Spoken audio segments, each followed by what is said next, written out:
Welcome to Hilary Topper On Air, the podcast you can't afford to miss. Are you a runner looking for your next challenge? What if I told you your next goal is to compete in a half or full marathon in all 50 states plus Washington, D.C.? Would you think I was nuts? I'm Hilary Topper, and this is Hilary Topper On Air. Today, I'm speaking with Kelli Boyer, who is an avid runner and a 50-state endurance challenge finisher. Hey, Kelli, welcome to the show. Hey, how are you? So tell us a little bit about yourself and your background. When did you start running? Well, I was always a recreational runner, leave the house, go to the park, run 2 or 3 miles and come back home. Mm-hmm. And then I had a little side job. I worked for a race management company for 10 years. So behind the scenes, the company that's doing your timing and at your 5Ks and your 10Ks, making sure everything's in order. And I was recovering from a knee injury from one of those times. I went around the block and had a knee injury. And we were at a race one day, and one of the other staff members asked if we were all runners. And we were all like, well, yeah, we work for a race company. Uh-huh. And she's like, well, I'm not a runner, so I don't understand how I got here. And I said, well, I was just cleared by my doctor to start running again from my knee injury. So if you want to start running, I'll run with you. And then another staff member said, well, I'll run with you too. And then another member said, well, I just received my coaching certification, so I'll coach you. But I'm coaching you to run a half marathon. So we all looked at him and said, okay. So it was really one of those, I never thought I couldn't do a half marathon because I was told I was going to do a half marathon. Awesome. So it's one of those things, how if you don't tell children what they're eating, they'll eat it. Or if you tell them, they'll say, oh, I don't like it. Mm-hmm. I'm running a half marathon. My response was, okay. Love it. So you started running. What do you love about it? I love that it's something that I think anyone can do. Just, okay, first, please go get properly fitted, but go get your shoes and just walk out the front door. You don't need really any special equipment. It's something I can do to clear my mind. And that half marathon distance, I feel, is something that anyone can achieve. It's still long enough to be challenging, even though I've done all 50 states plus X amount more. It's still long enough to be challenging, but enough where I can say, I can go do this and take a shower and go to IHOP and get some pancakes. And I'm still functional when I'm done. So tell me, how did you hear about this 50-state endurance challenge, and why did you decide to go for it? I think after about my 5th or 6th half marathon, you start meeting people. I think runners are just normally friendly people. Once you're lined up for a race and you're out there, people just start talking to you. I think sometimes we just need to talk to someone to forget what we're actually out here doing. So I need a distraction. Mm-hmm. And I just heard people talking about it. And I see people wearing 50-state shirts and they've colored in states in the back. And I'm like, well, what is all that about? And then I realized I live in Virginia. My first half marathon that I was trained for was in Pennsylvania.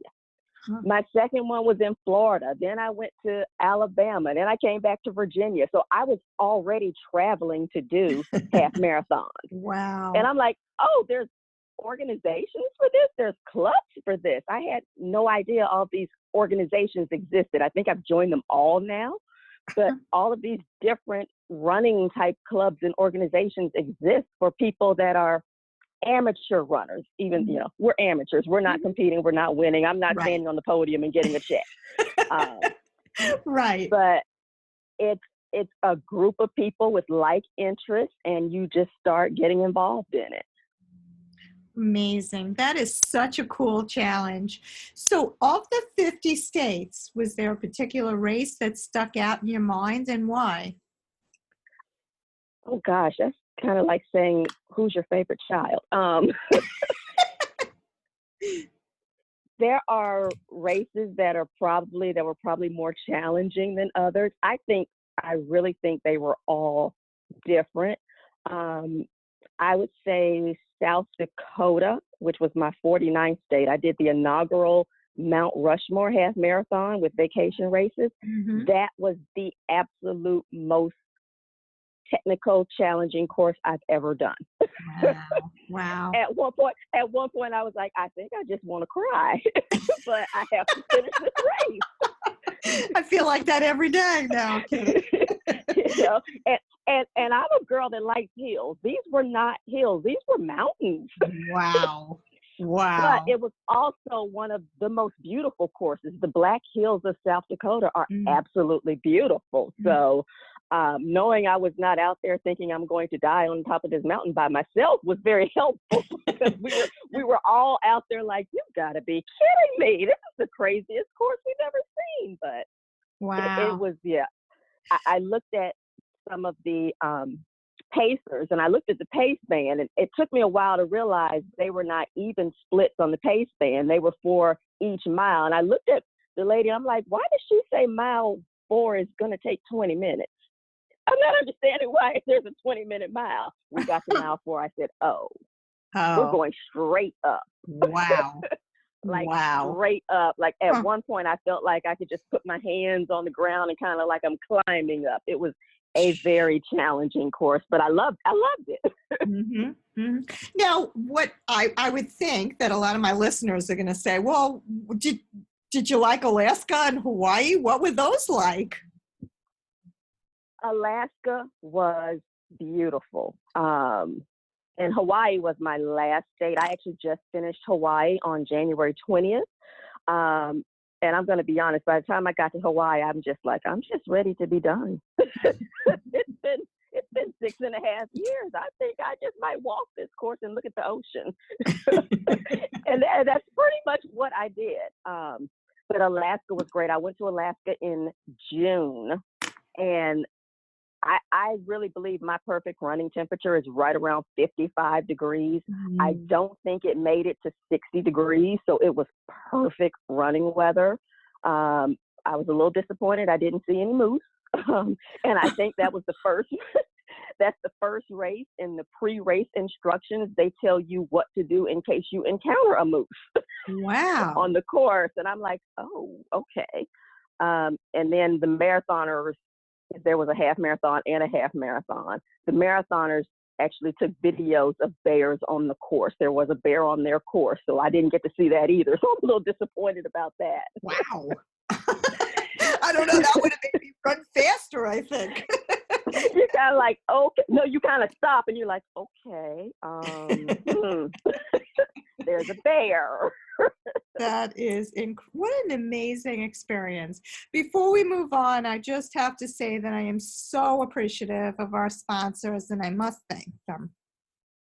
Please support our sponsors and tell them that you heard about them on Hilary Topper On Air. Special thanks to the Russo Law Group, MetPro, once again Nut Butter, and Fortune Fine Jewelry.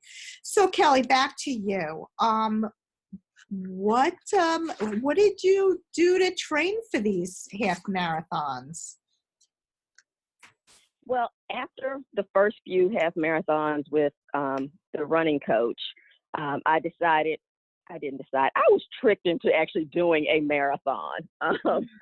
That was never on my bucket list. But then when I decided, yes, I'm going to do that full marathon distance, I joined the local Jeff Galloway training group here in the DC metro area. Mm-hmm. And that was back in early 2014, and I'm still training with them.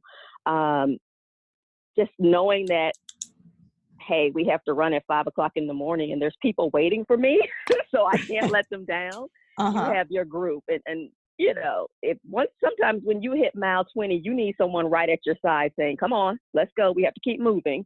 So just having that group with me has been just a great support system. And then every once in a while I'll show up and they're like, okay, you need to lead the pace group today. And so helping other runners kind of get to their goals to say, I want to run my first half marathon or my first marathon, that's just been a great experience. I don't think I'll ever not run with Galloway anymore. Well, that's what we have in common too, is, I'm Absolutely. a program director right on here on Long Island. So tell me, you must have met so many friends across the country. Do you typically go to these races alone, or do you have people join you? A little bit of both. Sometimes I found that, my schedule doesn't fit anyone else's schedule at this time, but I'm ready to do this race. So I'll just go by myself. I have no problem going anywhere by myself. But sometimes it's just fun to have a group of people go with you. And sometimes I think it's better to have people with you. We did the Bear Lake trifecta back in 2017, where we did Idaho, Wyoming, and Utah in 3 straight days around Bear Lake, and 6 of us traveled together, and that was a great experience. Wow. And there's some places where you just might take 1 or 2 people with you, or you just meet up with people while you're there. Like, who's doing XYZ race? Okay, I'll be there too. Let's meet up. So I don't, even though I might have traveled to a race alone, I've never actually been alone at a race, I don't think. And you have the nickname Run Pretty. Can you tell us a little bit about that? I can, because some people think Run Pretty is now a person. I think it's a movement. So I am known for, I always wear pretty skirts. I will put a flower in my hair. I wear pearls. I will put on a full face of makeup and go out and do a race. And my friends are like, she is just like the prettiest person that shows up to a race. Do you really, you really look like this? And that's actually something I started. I love Deion Sanders, retired football player Deion Sanders. And one time I heard him say, when you look good, you play good. And when you play, you feel good and you play good. And I'm like, I'm just going to get dressed up and just make myself feel good and look pretty today. And people are like, she really looks like this when she shows up. And so now I've kind of started my girlfriends doing this too. So you might see a whole lot of people in skirts and pearls and flowers, and they're like, they are pretty. But I think it's a movement. I don't think you have to go out and run or exercise and work out and look like you just rolled out the bed. So, whoops. Don't tell anybody. So, that and I've been known for never wearing the same outfit twice. That's something I just started. I have never worn the same outfit twice in a race. So I've probably spent more money than normal on racing clothes, running clothes. So funny. That's awesome. So tell me, do you have any tips or advice that you can offer somebody that wants to do this 50-state endurance challenge? Absolutely. One thing, I am probably a true planner. I have to research everything and plan early, because this can be a very expensive hobby. One thing I learned, that if I had to do this all over again or share with other people, I live on the East Coast. For whatever reason in my planning, it did not occur to me that I should not have left all of the West Coast states for one after the other. I did Alaska and Montana and South Dakota and Hawaii back to back to back. Wow. And that became quite expensive. I figured out if Southwest doesn't fly there, it's going to probably cost me real money. And so I would probably have zigzagged more between East Coast and West Coast and tried to break up those more expensive states to travel to. But definitely research the race. I was in a car accident back in 2016. And once I recovered from that, I learned that, you don't start running again immediately. So I have to research the race to say, what's the time limit on this race? Because I know an easy walk for me is 3.5 hours for a half marathon. So I won't do a race that has a time limit of less than 3.5 hours. Right. And so it takes timing and planning and research to try to figure out, where am I going and what do I want to do? It's not necessarily the big flashy races, which usually come with a big flashy price tag. You might find a smaller, more local race, or find out what definitely fits your personality. Do you need the big races with the large crowd support, or can you do a 300-person race? Mm-hmm. It just depends on you and what fits your schedule. Find races around holiday weekends. If you have a 3-day weekend, go find a race if you can. It's probably going to be easier than, telling my boss, hey, I'm taking off again to go run. And they're like, really? Right. Oh, these are great tips. Thank you. So we're both Balega ambassadors, and that's how we met, just full disclosure. That's how we met, yes. So tell me, do you use Balega on every run, and what do you like about them? I am a 100% only Balega socks person. Mm-hmm. Of course, the mohair is my favorite because I like to run hilly courses, and your feet will take a pounding and not have a blister once you wear those. But I love the way they fit. I love the way they feel. I love the way I can run and my sock does not disappear into my shoe somewhere. And, I like the company, before becoming an Impi and ambassador for them, you research the company. I like their social responsibility, their community activities. It's just a great organization, and the people that work for it are great. So I have enjoyed, this is year number 4, so I've really enjoyed representing the company. Congratulations. So do you have any other tips for runners in general? I would say have fun. Figure out if this is a journey that you can really do, and know that it's going to take time. It could take you 10 years, it could take you 2 years, but don't worry about how long it takes you. And also, wherever you choose to go, whatever state, try to enjoy something of the state while you're there if you have time. I used to be I have a passport and I'm traveling type person, and I have just, on this journey, found some of the most amazing places in the United States. So explore your own backyard, I will Google a place. I went to Iowa and had no idea that Iowa was part of the Underground Railroad. And so there were places to visit there. You can always find something to see or do in our own country. So I have just enjoyed exploring the United States. Well, Kelli, congratulations to you. I mean, that is such a huge accomplishment, and I am totally in awe of you. So thank you for sharing your story. How can people get in touch? Thank you. How can people get in touch with you or learn more about your story? Do you maybe want to share your Instagram handle? Oh, it's really easy. My Instagram name is Run Pretty.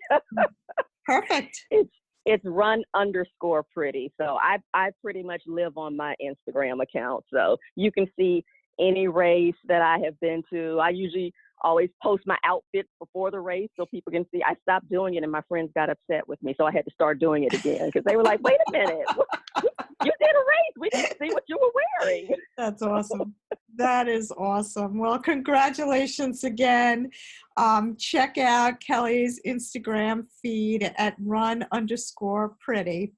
And also check out the movement, Run Pretty. That's Absolutely. Pretty cool. Thank you so much, Kelli, for being on the show. I also want to thank our sponsors, the Russo Law Group, MetPro, once again, Nut Butter, and Fortune Fine Jewelry. And last but not least, I want to thank you, our listeners, for tuning in. If you want more information on this show or any other show, visit our new website at Hilary Topper On Air. And that's Hilary with 1 L, HilaryTopperOnAir.com. Or you can find us on Spotify, iTunes, Google Play, SoundCloud, you name it, we're out there. Have a great week, and we'll see you next time. Now, I really had to think about, I'm going to have to train. So for me, what worked is I decided I wanted to do this. I put my money where my mouth is by doing a registration. And then I'm the type of person that if I register for something, I'm going to do it. So I knew that I would have to do it. And so then I did the training that was necessary. So that's the thing is, people just need to decide what is it that you want to do. Put your money where your mouth is. In other words, either make yourself accountable to someone else, get a partner to say, hey, let's do this together and help me keep on track. And then do the training to get to where you want to be. And it could be anything, a 5K, but it's, it's that one little catalyst that may lead you to another thing and then another. And so it's just that first step, as you always hear, that first step is the biggest step, but just do it. I love it. So let's switch gears for a minute. And can you tell me a little bit about Rancho Santa Fe Security Systems? Sure, thank you. Yeah, it's actually, and a lot of people ask, how is it that you're able to train and do this? And I'm very fortunate. I am second generation of a family security company. We do alarm patrol and guard services here in San Diego area. My parents had started it in 1978, and I pretty much inherited the running of the business very shortly after coming out of high school. So I entered the business, and my parents had gone through a divorce and a partnership separation from who bought my mom out. And, so there was a lot of turmoil. And so I just dove headlong into the business, like I said, and did the family thing, the CEO thing, and really enjoyed the challenges there. But I put my time in, that's for sure. And now I have my oldest son who's 25, and he is general manager and taking the reins. And so with great managers here and a business that had been around for many decades, it allowed me the time to also go and train. And so, but it also gave me some of that different view of some of the perseverance that's necessary to sort of get through it. But I'm very fortunate to have a family business that has pretty much, that's the only thing I've ever done besides my bicycling my whole entire life. So, so it's actually, and it's just really nice that it's always been there. Cause my parents started it when I was 4 years old. So, wow. It's always been there. So, and it's just beautiful to see now my son taking over the reins. I love it. So what's next now for the fastest cyclist in the world? And if you had talked to me a couple of weeks ago, I would basically give you this answer, which is still correct, but I now have added something. So for me, a lot of people have been asking what is next, because it's a logical question. And I want to do public speaking. With my son coming into the family security business, I'm actually looking for sort of the next chapter in my life from a more work standpoint, and I would like to use my land speed record to help motivate and inspire other people through doing public speaking, because then I can really make my semi-retirement and make my hours and things of that nature. And so that's essentially what I was gearing up towards. However, a couple weeks ago, I was offered an opportunity, because people did ask also, are you going to go for 200 miles an hour? Because they know I did 147. They know I did 183. Wow. And they're going, are you now going to try and go and push it further? And the ride at the 183 was terrifying, whereas the ride at 147 in 2016 was an amusement park, like a total high-end amusement park ride. It was thrilling, but it felt very controlled. And I would do that one again in a heartbeat. 183 scared me and it really was death-defying. So I don't have a desire to push it. I've already gotten the overall record. There'll be others to come and try and push it up, but not me. So I figured I was done on the physical aspect. And 2 weeks ago, I got offered an opportunity to do a different type of women's world record, which is the Human Powered Vehicle Association world record. So what I just did was a motor pace. So there's a motorized vehicle in front of me I'm paced behind, whereas this one is no vehicle in front of you, no motor on that vehicle in front of you, because there is no vehicle in front of you. It's just you and a bicycle with this sort of cocoon around you called basically a fairing that's built all the way around the bicycle. And so it's all about aerodynamics, and then the cyclist inside of that pod to do the power necessary to move it forward. And currently the women's world record, 76 miles an hour. So it is my intention this September to get a different type of world speed record on a bicycle, and that's the human-powered one. Wow. Well, we will all sure to be rooting for you and cheering you on out there. So thank you for sharing that. And thank you for motivating so many people. Thank you. Can you just give us, how can somebody get in touch with you and follow your adventures?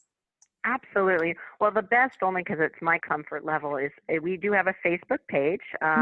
You just look at Fire Cycle. We have Facebook, Instagram, Twitter, but Facebook is really where we keep everything updated, but if and our contact information is there. But we also have a website that will keep information updated, and it's theprojectspeed.com. So if you go to theprojectspeed.com, be able to get in touch with us. This was wonderful. Thank you so much. You were a true inspiration. So thank you so much for being on the show. I also want to thank our sponsors, the Russo Law Group, which is an elder law, estate planning, and special needs law firm right here on Long Island. MetPro, a concierge service that combines diet and exercise, and they're located in California, but service the whole country. Once again, Nut Butter, maker of all different nut butters found in your supermarket. And finally, Fortunoff Fine Jewelry, located in Westbury, Long Island, but also found on the internet, and they've got magnificent jewelry for every occasion. But last but not least, I want to thank you, our listeners, for tuning in. If you want more information on this show or any other show, visit our new website at hilarytopperonair.com, or you can find us on Spotify, iTunes, Google Play, SoundCloud, you name it, we're out there. Have a great week, and we'll see you next time.